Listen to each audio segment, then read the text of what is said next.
So, I mean, it had to be. Hey, Kristen, it's John Edward. How are you? Good. What's cooking?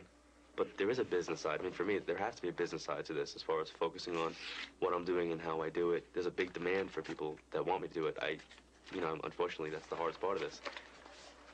People are calling 24/7, trying to figure out how they can get an appointment and what they need to do. Unfortunately, a lot of people can't get through, which is very discouraging, which is the reason why I receive so many phone calls. 64 today so far, and it's only like 11 o'clock, so. Yeah, I'll be out there Friday, Saturday, and Sunday in L.A. Good. Gotta get the second. Part of being a medium means that I'm working with a lot of energy, and it's energy that affects me, mentally, and it also can be very draining physically. And I feel like I'm being like microwaved. That is something that I have to find an outlet for.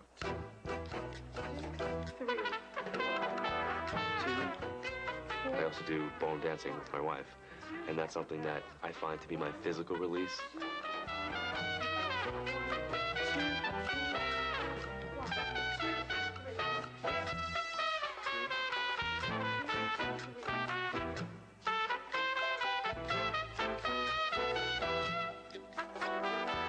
I feel blessed. I feel blessed that I've been chosen, or that I'm part of this, and it's really powerful, very, very powerful.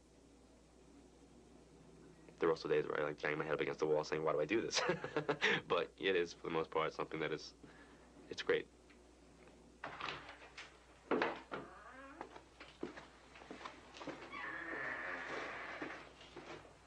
What you can't acknowledge, I always say write it down. I'm sorry, write down what I can't. What you don't remember, it's most important to write down. I'm not the sort of person who would seek out and consult a medium in the first place, but I've had an ongoing curiosity about it.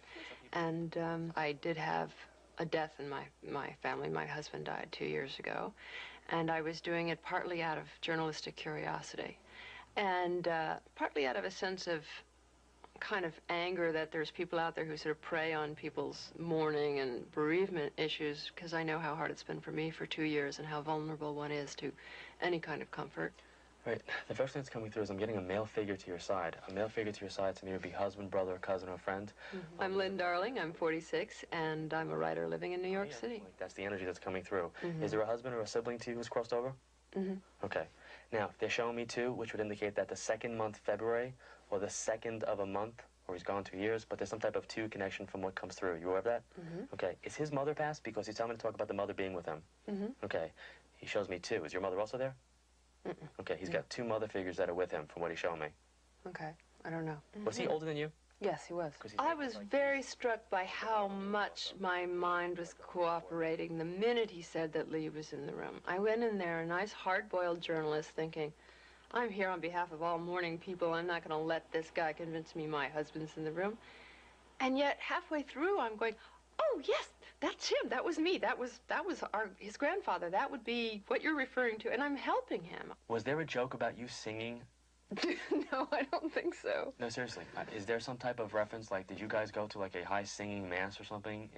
I was kind of touched just by how it touches one, the hope that it gives you, and how much you want it to be true.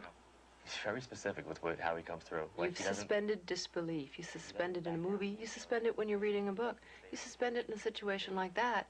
And here the stakes are in some ways much higher, because you're not looking for artistic satisfaction out of something. You're looking for something that is your heart's desire, to talk to the person you can never, ever talk to again. Now, had this gentleman been married? Because he's talking about a wedding. The things he got right, he really got right, and they weren't cliched things. He knew, for instance, that there had been a wife before me and a family before me.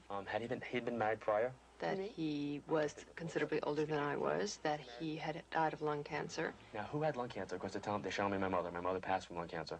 And they're talking about blackness of the chest. My husband had lung cancer. Okay. That's what he died. He described two things that really hit home in a personal way. He talked about an object, which he described as a round object, that was quite old, had an antique feel to it. It's small. It's something that I can put in my hand from what he's making me feel. Could be like a little pillbox. Do you carry it?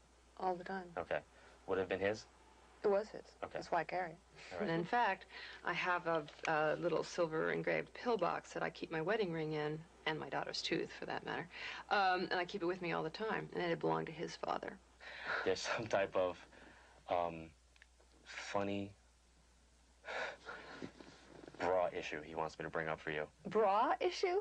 I have no idea what that would be. Well, hold on. We're going to get into it. There's some type of connection. After he passed, he's telling me that you went into a quarter store, some type of situation, basically contemplating purchasing something that I would look at as being like an undergarment that would be not characteristic of what you normally would wear, or something that he reflected once and said, why don't you get this?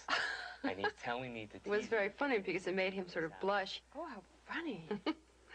I had been in a lingerie shop, and I had, in fact, bought lots of new underwear. He's telling me to talk about a younger male who's alive. It's younger than him, which has to be a son, son-in-law, nephew. He's acknowledging this. He's telling me you know this. He's saying I know this? He's making me feel like she knows this.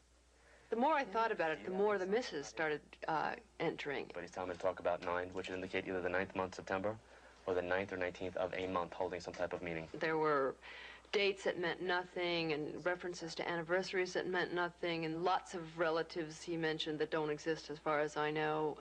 You know, he has an answer to this, which is that they will, that Lee was probably passing a message on to someone else, or if I look further, I'll find out that these things, in fact, exist. But the composite portrait I got was a very generalized one. He's telling me to let you know that he's here and that he is okay. And he comes back and says, I'm okay? I mean, what does that mean, okay? He's dead. How okay is that? But he's just, that's his way of... I didn't find any consolation in the idea that Lee might be there. In fact, it's sort of disconcerting, and if you think about it, it kind of opens up more problems than it solves. My husband's around, and he's not talking to me. Or at least he's only talking to me in the living room of this guy in Long Island. Now, does that mean I should be involved in some sort of post-mortem marital therapy? I mean, should I be dealing with the fact that he's not talking to me? Why isn't he talking to me? Was it something I said? Maybe he didn't like the lingerie. Maybe he's mad that I go out with other people. I don't think that's very consolatory, and I'm not sure I wanted him in the lingerie shop, for Christ's sake. You illuminated his life in a very big way. I feel like you brought him... My problem with the idea of a medium is that death is a very personal thing, and it's an incredibly, incredibly hard process, the process of accepting someone's death, believing it, having closure with it, and going on with your life, and still keeping that memory of the loved one evergreen in your mind.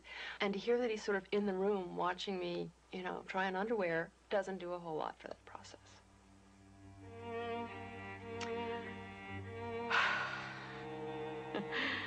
This is tough. My son Lico, he was playing with a dog's chain out in the yard and somehow got tangled up in it and wrapped it around his neck, and he passed over. Grief is an emotional reaction that is in response to the death of a loved one. And it can be a very intense experience for some people. Unlike a psychiatric disorder, it has a beginning, a middle, and an end. So it resolves naturally and on its own.